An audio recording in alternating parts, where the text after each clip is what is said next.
어떤 분이 자신의 글에 그런 질문을 한 것을 읽어본 적이 있습니다. 인생은 고해인가 아니면 소풍인가? 우리의 인생이 고통의 바다인가 아니면 소풍 가는 것과 같은 즐거운 길인가? 그런 질문이죠. 청상병이라는 시인은 귀천이라는 자신의 시에서 인생을 소풍으로 비교했습니다.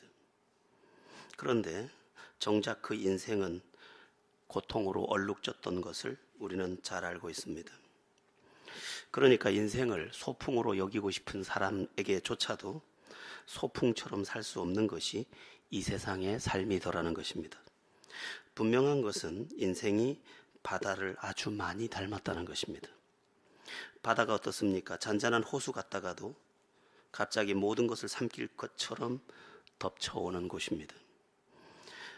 망망대해의 그 넓은 위에 햇살이 비칠 때면 누구나 은빛 여울에 시를 적을 만큼의 사람들이 되지만 뒤이어오는 폭풍은 예기치 못하게 짐승처럼 그를 삼키려고 합니다. 우리 인생도 그렇죠. 잔잔한 듯 보였는데 예기치 않은 풍랑이 내 인생에 찾아옵니다. 질병의 파도, 부부관계의 파도, 자녀 문제의 파도, 돈 문제, 나를 죽고 싶게 만드는 시댁, 또 속썩이는 오빠, 동생, 딸, 또 어떤 때는 별다른 일도 없는데 갑자기 마음이 그냥 출렁거려서 마음의 풍랑까지 겪게 되는 것이 우리네 인생입니다. 그러면 어떻게 해야 할까? 풍랑이는 이 세상, 고해 같은 이 세상을 우리는 어떻게 살아가야 할까? 그래서 풍랑이는 바다라는 제목으로 오늘 본문을 은혜 중에 나눠보려고 합니다. 오늘 본문을 보면 저물 때에 제자들에게 예수님께서 우리가 저편으로 건너가자라고 하신 것을 볼 수 있습니다. 저편은 갈릴리 호수 건너편을 말합니다. 호수가 바다처럼 넓어서 실제로는 호수인 갈릴리를 바다라고 표현을 많이 했는데 저쪽에 헐몬산이라는 산이 있습니다. 그 산의 높이가 2815m입니다. 우리나라 백두산이 2744m니까 굉장히 높은 산이 급격하게 깎아지른 데 있다가 돌풍이 내려오면서 호수를 뒤집는 것입니다. 우리 인생에도 어떤 때는 바람막이지만 그 바람막이가 돌풍을 일으키는 재료가 되기도 하죠. 내가 기댔던 자식이 돌풍이 될 때도 있고 내가 믿었던 남편이 돌풍이 될 수도 있고, 그래서 우리는 잔잔한 것 같은 우리의 삶에서 그 거센 풍랑을 만나야 하는 것입니다. 본문 37절을 보면 이 풍랑이 얼마나 세차게 불었는지 37절에서 말하기를 큰 광풍이 일어나며 물결이 배에 부딪혀 들어와 배에 가득하게 되었다, 그렇게 설명합니다. 자, 여러분, 위기를 만났다는 이야기인데 우리의 인생도 이러한 위기를 만나면서 삽니다. 그러니까 위기는 이 사람에게도 있고 저 사람에게도 있고 모든 사람에게 있습니다. 어떤 사람은 지금 겪는 것이고 어떤 사람은 나중에 겪을 것이고 어떤 사람은 이미 겪었고 또 겪을 것입니다. 그러니까 문제가 없으면 세상이 아닙니다. 파도가 없으면 바다가 아닌 것처럼 문제가 없으면 세상이 아니고 인생이 아닙니다. 그러면 중요한 게 뭐냐? 대처하는 방법입니다. 풍랑은 누구에게나 있게 마련인데 어떻게 대처하느냐, 그게 매우 중요하다는 것입니다. 사람들은 풍랑을 겪으면서 방황을 하거나 원망을 하거나 낙심을 하거나 인생을 포기하거나 그렇게 살아가는데 그것은 그리스도인들이 선택할 삶의 길이 전혀 아니라는 것입니다. 그러면 그리스도인은 고난의 문제를 어떻게 대처합니까? 아주 딱 한마디로 잘라 말하면 믿음으로 대처합니다. 하나님을 의지해서 이겨내는 것입니다. 하나님을 의지하면 이길 수 있나요? 그렇고 말고요. 능히 이깁니다. 왜냐하면 하나님은 하나님을 의지하는 자를 지켜주시기 때문에 그렇습니다. 우리 다 함께 시편 40편 1절에서 3절을 볼 텐데요. 우리 화면을 보시면 앞에 나와 있습니다. 함께 합독해 보겠습니다. 내가 여호와를 기다리고 기다렸더니 귀를 기울이사 나의 부르짖음을 들으셨도다. 나를 기가 막힐 웅덩이와 수렁에서 끌어올리시고 내 발을 반석 위에 두사 내 걸음을 견고하게 하셨도다. 새 노래 곧 우리 하나님께 올릴 찬송을 내 입에 두셨으니 많은 사람이 보고 두려워하여 여호와를 의지하리로다. 아멘. 시편 41편 1절에서 3절은 두 가지를 말씀합니다. 한 가지는 기도는 응답된다. 내가 여호와를 기다리고 기다렸더니 귀를 기울이사 나의 부르짖음을 들으셨도다. 귀를 지으신 이가 듣지 아니하시랴. 입을 지으신 이가 말씀하지 아니하시겠느냐. 귀를 지으신 그분이 듣고만 있는 것이 아니라 우리의 문제를 찾아오신다는 것입니다. 여러분, 기도는 응답입니다. 그러므로 우리는 고난의 파도가 칠 때 더욱 기도해야 합니다. 하나님은 천지의 주인이시기 때문에 그분이 듣고 고개를 끄덕이는 그 순간 우리의 문제는 평화로 바뀌게 될 줄로 믿습니다. 시편 41편 전반부의 두 번째 메시지는 뭐냐 하면 하나님은 그 어떤 문제에서도 우리를 건져낼 수 있다는 것입니다. 본문에 보면 기가 막힐 웅덩이와 수렁에서 끌어올리시고 라고 되어 있습니다. 기가 막히다는 것은 어떤 일이 닥쳤는데 말도 안 나오더라는 거예요. 이 일에 대해서 숨도 안 쉬어지더라는 것입니다. 애들이 가끔 경기를 해서 기가 넘어가죠. 주물러도 애가 막 뻐덕뻐덕해집니다. 그만큼 삶의 쇼크가 클 때라도 도무지 길이 없어 보일 때라도 하나님이 건지면 건져진다는 것입니다. 이 시편의 저자가 누굽니까? 다윗입니다. 다윗은 기가 막힐 웅덩이를 많이 경험했습니다. 그런데 기가 막힌 웅덩이에서 기가 막히게 건지시는 하나님을 경험합니다. 어떻게? 기도의 무릎으로. 신앙은 뭡니까? 믿는 것입니다. 그 믿음의 행동은 뭡니까? 하나님을 의지하는 것입니다. 하나님을 의지하는 것은 뭡니까? 믿음으로 기도하는 것입니다. 다윗은 철저하게 그렇게 믿었고 철저하게 기도했고 철저하게 기도하는 중에 풍랑을 잠재워 버렸습니다. 여러분, 하나님은 살아계십니다. 그러므로 어떤 풍랑이 와도 믿음의 방법으로 대처할 줄 알아야 합니다. 여러분들의 삶이 믿음의 행위인 기도로 승리를 정복하게 되기를 축원합니다. 사람들이 잘 못하는 게 기도입니다. 제가 기도를 해보니까 사탄도 기도를 참 회방을 많이 합니다. 기도처럼 하기 어려운 게 없습니다. 사탄은 다 하게 합니다. 봉사도 해라, 헌신도 해라. 기도만 하지 마라, 기도만. 기도를 얼마나 회방하는지 모릅니다. 기도는 잘 안 됩니다. 사탄이 뭘 알고 있는 것입니까? 기도하면 하나님이 들으신다는 것을 알고 있어서 그의 마음에 회방을 넣는 것입니다. 여러분에게 부탁하건대 기도의 시간을 더 하시기를 축원합니다. 특별히 하나님을 믿는 우리가 꼭 기억하고 있어야 할 게 있습니다. 그게 뭐냐 하면 하나님이 나를 사랑하신다는 것입니다. 내가 예수 믿는 하나님의 백성이 맞다면 하나님은 나를 지극히 사랑합니다. 내가 낳은 자식을 내가 사랑하는 것처럼 하나님이 당신의 아들 독생자 예수를 피로 주셔서 당신이 친히 그리스도를 통해서 낳은 우리를 지극히 사랑합니다. 이 사랑한다는 말은 매우 중요합니다.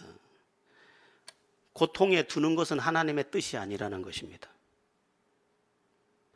그러니까 하나님께서, 전능하신 하나님께서 나에게 고통을 허락하실 때는 고통에 빠지도록 허락하신 게 아니라 무언가 목적이 있다는 것입니다. 그러니까 그냥 닥친 재앙 같아도 그 배후에는 하나님의 선한 뜻이, 나를 사랑하는 하나님의 뜻이 있다는 것입니다. 우리 다 함께 베드로전서 5장 10절 말씀을 우리 합독해 보겠습니다. 합독합니다. 모든 은혜의 하나님 곧 그리스도 안에서 너희를 부르사 자기의 영원한 영광에 들어가게 하신 이가 잠깐 고난을 당한 너희를 친히 온전하게 하시며 굳건하게 하시며 강하게 하시며 털을 견고하게 하시리라. 아멘. 우리가 어떤 일을 통하여 고통을 당하지만 그 잠깐의 고난이 도리어 우리를 만든다는 것입니다. 하나님은 우리가 그냥 교회 다니는 성도가 아니라 뭔가 만들어지기를 원하시기 때문에 허용적 작정이라고 합니다. 고난을 하나님이 기뻐하지 않지만 고난을 통해서 그가 변화될 수 있는 시간을 허용한다는 것입니다. 그럼 나를 만든다는 것은 뭡니까? 진정한 그리스도인이 되게 한다는 것입니다. 하나님을 경험한 하나님의 사람이 되게 하는 과정으로 고난을 제공했다는 것입니다. 그러니까 하나님은 이 고난을 통과하면서 하나님을 더 깊이 체험하고 이 고난을 통과하면서 우리의 성품을 새롭게 하고 이 고난을 통과하면서 하나님 살아계신 것을 더 뜨겁게 만날 수 있도록 장치해 놓으셨는데 그냥 고난에 떠내려가기를 오늘 잘한다는 것입니다. 여러분, 우리가 얼마나 뭐가 많이 났는지 모릅니다. 예민하고요, 아주 교만하고요, 자기 생각이 다 맞고요, 이 어리석음 중에 살면서도 남에 대한 판단은 얼마나 잘할 수 있는지 모릅니다. 하나님은 고난이라는 카드를 통해서 우리의 그것을 다 바꾸고 싶어 하십니다. 여기 보면 우리 인생의 털을 견고하게 하신다고 또 말씀했는데 견고한 게 뭡니까? 흔들리지 않는 믿음의 삶을 살게 한다는 것입니다. 여러분, 환난의 바다를 한번 제대로 믿음으로 통과하고 나면 하나님의 사람으로 견고해집니다. 현대인들은 그 믿음이 너무 자주 흔들립니다. 왜 그러냐? 덜 만들어져서 그렇습니다. 결국 우리의 인생에, 우리 크리스찬의 인생에 부는 풍랑도 꼭 필요한 하나님의 사랑의 한 방편이더라는 것입니다. 그러므로 우리는 어떤 문제가 닥칠 때 무조건 재수가 없는 것처럼 또는 뭔가 누군가의 문제인 것처럼만 생각하지 말고 내가 믿음으로 이 일을 해결해야 하는구나. 그리고 기도의 시간을 더하며 하나님 앞에 엎드려서 하나님이 살아계신 증거를 가지고 이전에 고난당하기 전보다 더 놀라운 하나님의 사람으로 변화되는 그런 축복을 누려야 할 줄로 믿습니다. 인생의 바다에서 빼놓을 수 없는 한 부분이 또 있는데 그게 뭐냐면 마음의 바다입니다. 여러분, 인생에서 제일 중요한 바다는 마음의 바다입니다. 마음의 바다가 고요해야 합니다. 그런데 갑자기 우리 마음에 풍랑이 일 때가 있습니다. 마음을 걷잡지 못할 때가 있습니다. 흔들리는 조각배처럼 마음이 요동할 때가 있습니다. 마음만 평안하면 아무것도 문제가 되지 않는 것이 우리 인생인데 마음이 요동을 하는 것입니다. 어떻게 해야 합니까? 똑같습니다. 이 또한 마음의 주인 대신 주님을 온전히 의지하는 것입니다. 믿음의 기도로 이 파도를 잠재울 수 있습니다. 염려의 파도를 우리의 이 기도로 잠재울 수 있습니다. 현대인들의 특징이 뭐냐? 평안을 잃어버렸습니다. 그런데 우리가 기도하는 영성으로 주님을 깊이 만날 때 내 마음의 파도가 잔잔해집니다. 우리가 잘 아는 말씀인데 빌립보서 4장 6절에서 7절을 한번 합독해 보겠습니다. 아무것도 염려하지 말고 다만 모든 일에 기도와 간구로 너희 구할 것을 감사함으로 하나님께 아뢰라. 그리하면 모든 지각에 뛰어난 하나님의 평강이 그리스도 예수 안에서 너희 마음과 생각을 지키시리라. 기도는 하나님의 평강을 부릅니다. 예수님께서 마음을 지켜주시는 은혜를 우리 안에 부어주시는 것입니다. 여러분이 보기에는 제가 억세 보이죠? 대범해 보이죠? 다른 사람에 비해서는 조금 대범한 것 같아요. 그러나 저도 사람입니다. 어떤 때는 옥죄이고, 어떤 때는 눌리고, 어떤 때는 두렵고, 어떤 때는 쫓기고, 어떤 때는 숨고 싶고, 어떤 때는 스트레스가 너무 많이 와서 죽을 것 같고. 그런데 요즘은 전혀 그렇지 않습니다.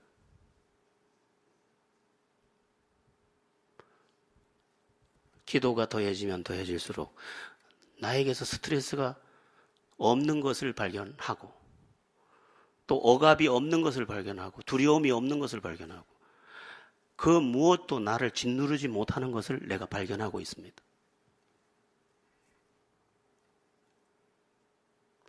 어디 갔지? 무슨 생각만 해도 가슴이 답답하던 그거 어디 갔지? 누구 생각만 해도 가슴 답답하던 그거 어디 갔지? 그 일 생각만 해도 두렵던 그거 어디 갔지? 저는 항상 왼쪽 가슴이 아파서 이렇게 가끔씩 눌러야 하지만 조금 숨을 쉬었는데 그거 어디 갔지? 인간은 참 약합니다. 사람의 말 한마디에도 돌아서서 죽고 싶어 하는 것이 사람이고 보면 인간이 얼마나 쇠약한 존재입니까? 근심할 것, 염려할 것, 장래와 미래에 대해 얼마나 두렵습니까? 그런데 기도를 통해서 나도 몰랐는데 평화가 강같이 스며오더라는 것입니다. 평화, 하늘 위에서 내려오네.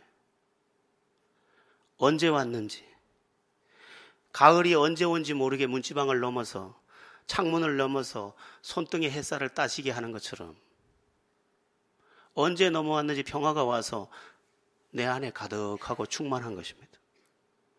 아무것도 문제 안 됩니다. 여러분, 돈 때문에, 건강 때문에, 어떤 사람의 일 때문에, 자식 때문에 여러분의 마음이 요동하고 있습니까?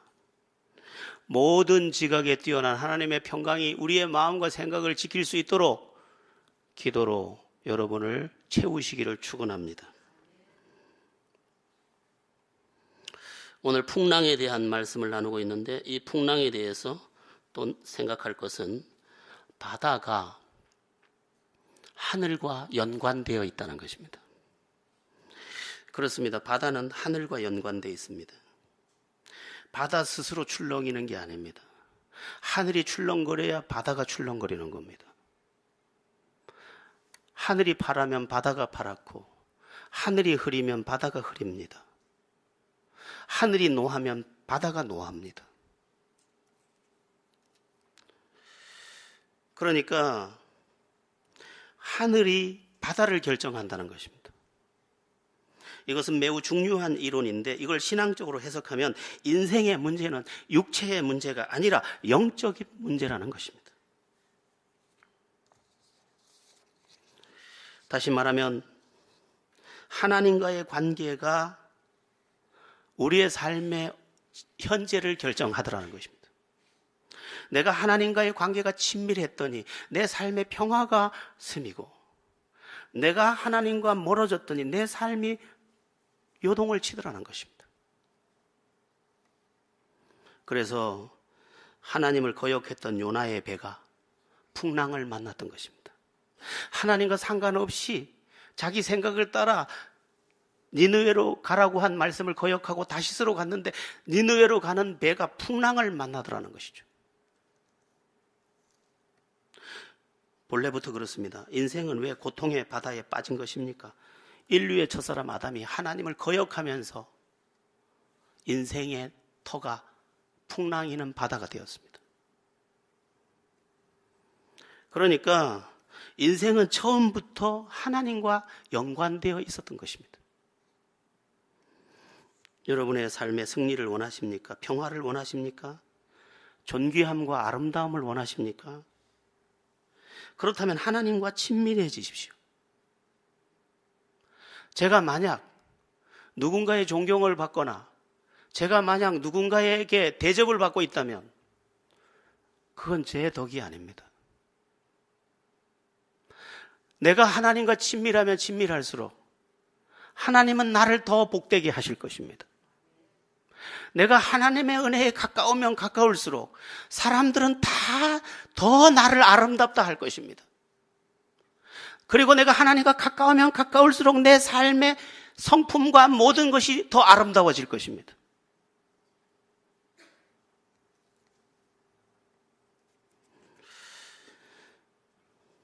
인생이 하늘과 아무런 상관이 없는 것처럼 보여도 하늘과 땅이 불가분의 관계인 것처럼 하늘의 주인이신 하나님과 이 땅의 우리가 불가분의 관계 속에 있는 것입니다. 우리 예수님께서도 요한복음 15장에서 중요한 말씀을 하셨습니다. 요한복음 15장 이 4절에서 5절 말씀은 제가 예수를 믿던 첫날 하나님께서 저에게 주셨던 첫 말씀이기도 했습니다. 이 말씀은 제 평생을 지키게 한 생명의 말씀이 되기도 했습니다. 우리 함께 4절 5절을 합독해 보겠습니다. 내 안에 거하라 나도 너희 안에 거하리라. 가지가 포도나무에 붙어있지 아니하면 스스로 열매를 맺을 수 없음같이 너희도 내 안에 있지 아니하면 그러하리라. 아멘.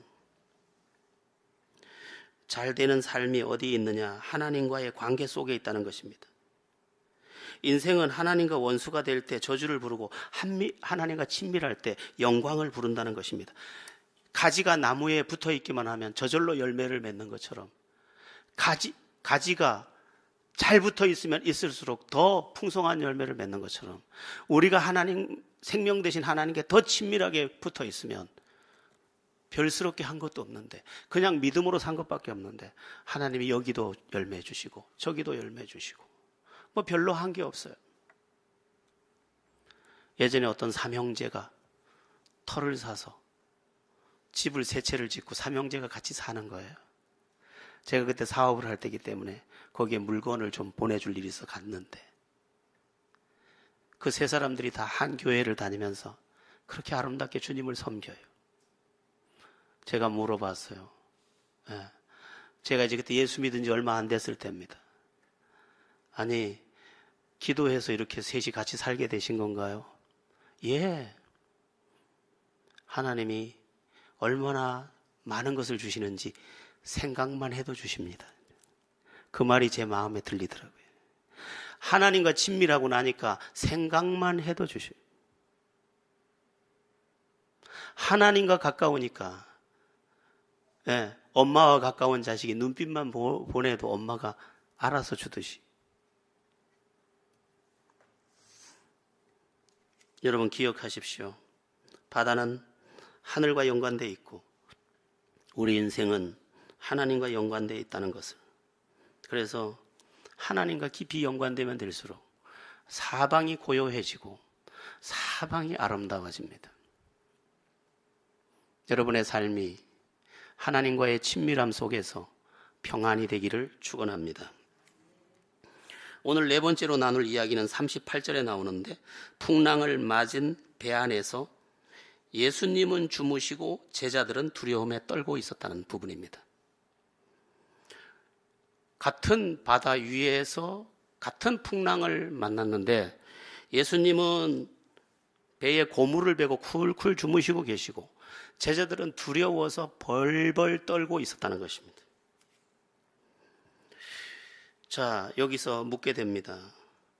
예수님은 어떻게 잠잘 수가 있습니까? 이렇게 풍랑을 치는데 예수님은 물에 빠지면 안 죽습니까? 아니요.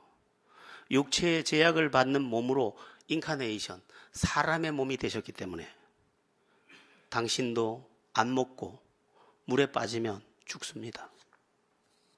그런데 어떻게 예수님은 주무시고 제자들은 이렇게 두려워서 벌벌 떠는 것이냐? 잘 기억하세요. 이 대답이 매우 중요합니다. 그 대답이 뭐냐면 예수님은 지금 일어난 저 풍랑을 지나가는 것으로 보았고 제자들은 이 풍랑을 끝장으로 보았습니다. 예수님은 믿음이 있었습니다. 그 믿음이 뭐냐? 하나님이 자신을 향한 뜻을 다 이루기 전에 결코 자신의 인생을 거두지 않는다는 것을. 참새 한 마리도 하나님 허락 없이는 땅에 떨어질 수 없다는 원리 안에서 하나님이 당신을 이 땅에 보내신 목적을 다 이루시기까지 당신이 취함받지 않을 것을 알고 계셨습니다. 그러므로 이 풍랑이 일지만 이 풍랑은 지나가는 바람이에요. 그러나 제자들은 지금 이 풍랑을 어떻게 보고 있느냐? 끝장나는 자기들을 죽일 풍랑으로 보는 것입니다. 여러분, 오늘 우리에게 믿음이 필요합니다. 여러분, 풍랑이 일어나기 때문에 죽는 게 아닙니다. 누가 사업을 하다 망했기 때문에 죽는 것도 아닙니다. 그러니까 크고 작은 일이 일어날 수 있지만 지나가는 바람입니다. 돈이 없어서 고통당하는 것도 지나가는 바람입니다. 돈이 없어서 죽는 거 아니에요. 내 인생이 오늘 외로운 것도 외로움 때문에 죽을 필요 없어요. 지나가는 바람이에요. 사랑하는 여인과 이별도 지나가는 바람이에요. 어릴 적에 먼 들판에 나갔다가 소나기를 만나면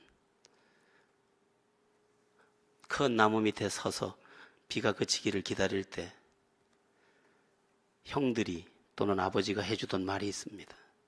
지나가는 비야, 지나가는 비야.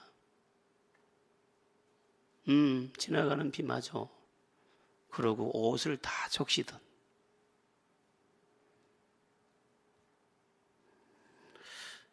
그리고 개일 것 같지 않던 서쪽 하늘부터 개어오면서 그 구수한 흙냄새가 지나고 나면 왠지 들판이 더 눈부셨던 기억이 납니다. 바람이 지나가고 나면 고요가 오고 새 아침이 올 것입니다.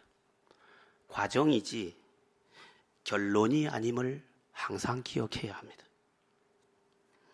그런 점에서 우리는 실패했다고 하는 정의도 오늘 바꿔야 합니다. 내가 입시에 실패했다, 취업에 실패했다, 사업에 실패했다, 결혼에 실패했다, 그렇게 말할 때 조심해야 될 한마디가 뭐냐? 내 인생은 실패한 인생이다 라고 하면 안 된다는 것입니다. 그 일에 대해서 실패한 것이지 인생에 실패한 것은 아니다. 우리 모두 현재의 바람이 거셀지라도 지나가는 바람, 그리고 지나가는 바람 뒤에 몰려올 그 찬란한 햇살, 특히 하나님이 준비한 햇살을 바라보는 우리가 되어야 할 줄로 믿습니다.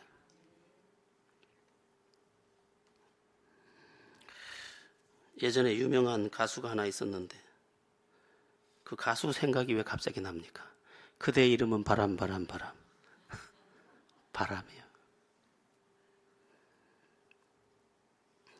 사실 형통한 것도 그렇습니다. 오늘 뭐든지 다 잘 돼. 내 인생 성공이라고 말하지 마세요. 끝날 때까지 끝난 게 아니에요. 내 인생 길에 잠시 평탄한 길을 만난 거예요. 언제 가파른 길을 만날지 몰라요. 그러므로 섰는 줄 알았거든 넘어질까 조심하라. 됐다고 된 것도 아니에요. 어떤 사람이 사법고시를 합격했는데 그것도 건강검진을 받아요.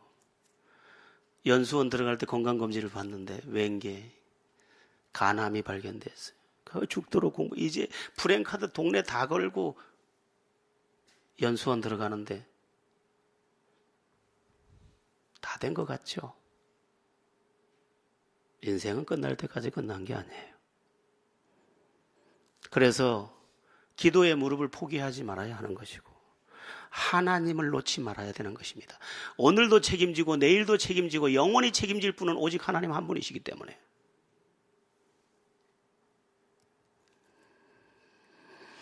풍랑이는 바다에 대해 말씀을 나누고 있는데, 풍랑이는 바다에 대해서 5번째로 나눌 말씀은 배 안에 예수님이 계셨다는 것입니다.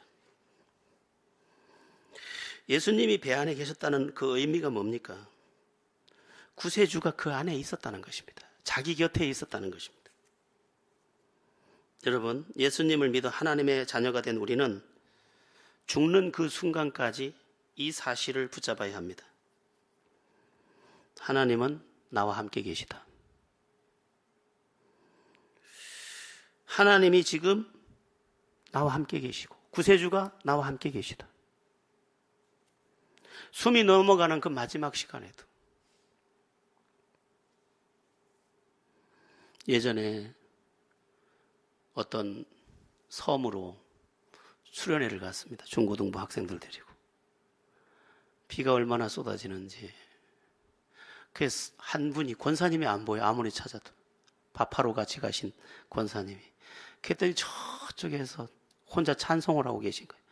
임마누엘 임마누엘 임마누엘 아멘. 혼자 그거를 계속 부르게. 권사님 지금 빨리 나가야 돼요. 큰일 났어요. 임마누엘 임마누엘. 그 찬양이 오랫도록 기억에 남습니다. 하나님이 우리와 함께 계시다 함이라. 임마누엘. 그래서 그때 네 글자만 외우면 되는 이 노래를 저도 배워서 기도하다가 내가 지치거나 새 힘이 안 날 때면 이 찬양을 따라서 불렀죠. 손을 들고 임마누엘 임마누엘 임마누엘 아멘. 혼자. 그러면 하나님이 또 새 힘 주셔서 또 기도하고 또 하다가 지치면 임마누엘. 그렇습니다. 그건 노래가 아니라 하나님이 나와 함께 계시니 나 두려워하지 않습니다. 나와 함께 하신 하나님을 다시 붙잡습니다. 주님, 나에게 은혜를 주시옵소서. 제자들은 옆에 계신 주님을 알기는 했지만 그분이 책임지고 있다는 사실을 놓치고 있었습니다. 내가 아무리 공고하고 모두에게 애면당하고 혹시 병실에 내 혼자 있을 때라도 주님이 나와 함께 계심을 잊으면 안 될 줄로 믿습니다. 이사야 49장 15절 말씀입니다. 우리 함께 이 말씀이 매우 소중한 말씀인데 합독해 봅니다.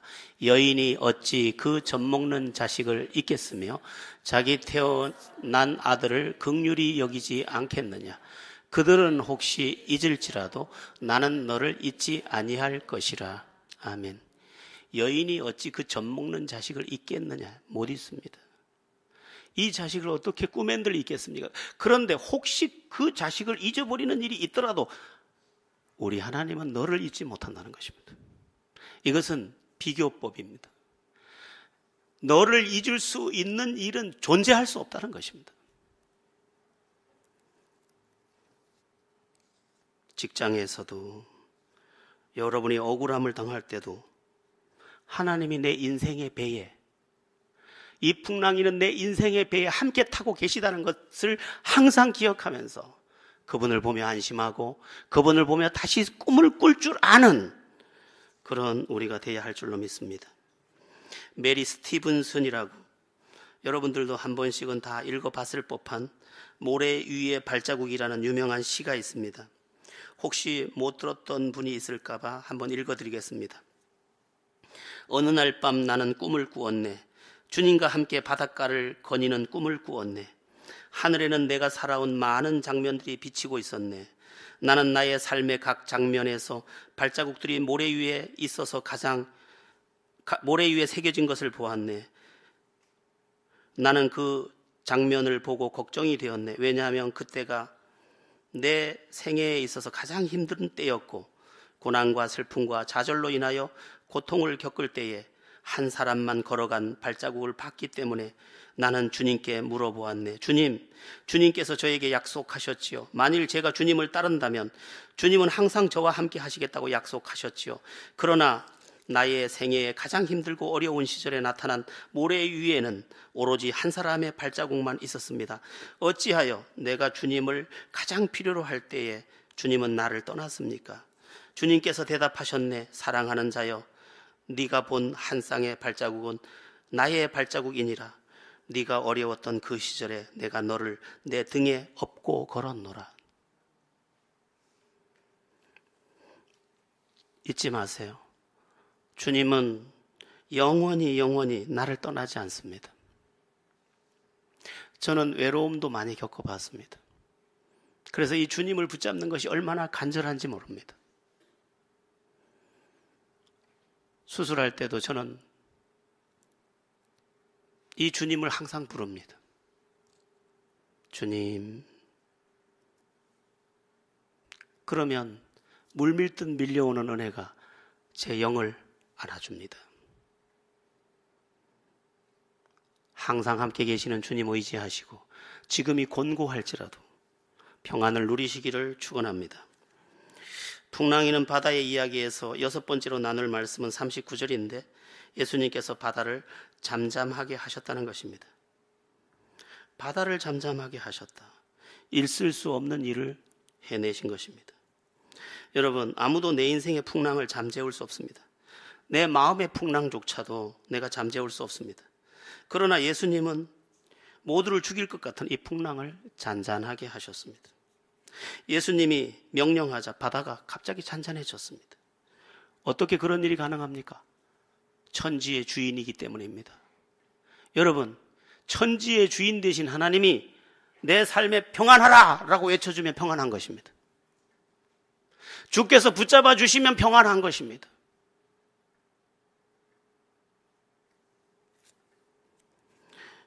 바다도 자기 주인이 명령하니까 풍랑을 멈춘 것입니다.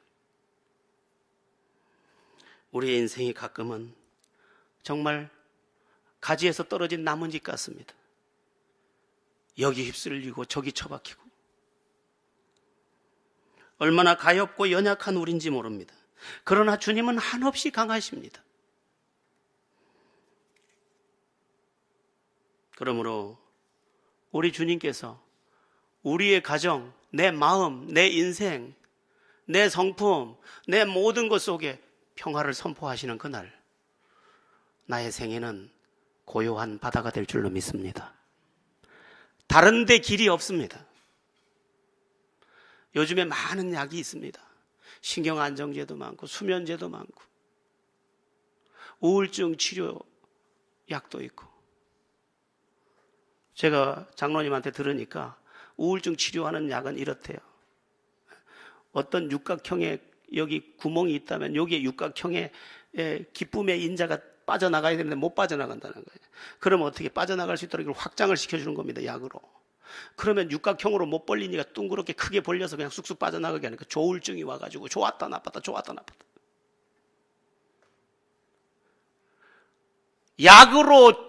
약으로 지킬 수 있는 것은 다 한계가 있는 거예요. 약 중에 약은 구약과 신약인 줄로 알아요. 하나님의 말씀이 약이 되면 우리의 생애는 평화의 노래를 부를 수 있습니다. 오늘 우리의 구세주가 여기 계시거늘 오늘 우리는 그분을 온전히 신뢰하지 않습니다.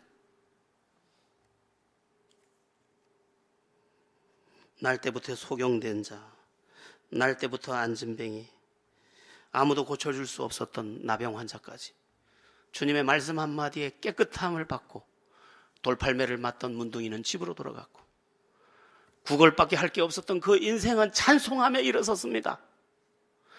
주님이 하시면 우리의 생애는 전혀 달라지는 것입니다. 여러분, 우리가 왜 예수님을 믿습니까? 예수님이 구세주기 때문입니다.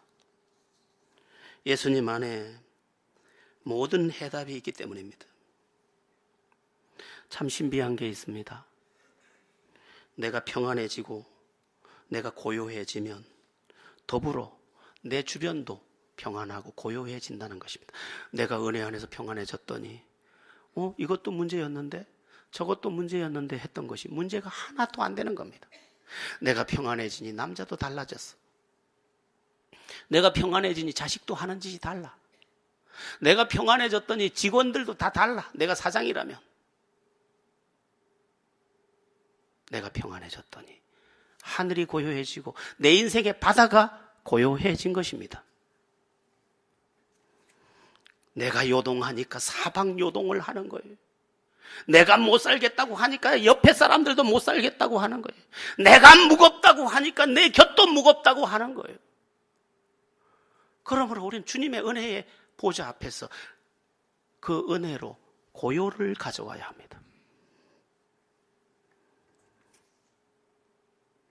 주님이 하실 수 있음을 기억하시기를 축원합니다. 자, 아주 마지막으로 짧게 40절, 41절을 한번 읽어보겠습니다.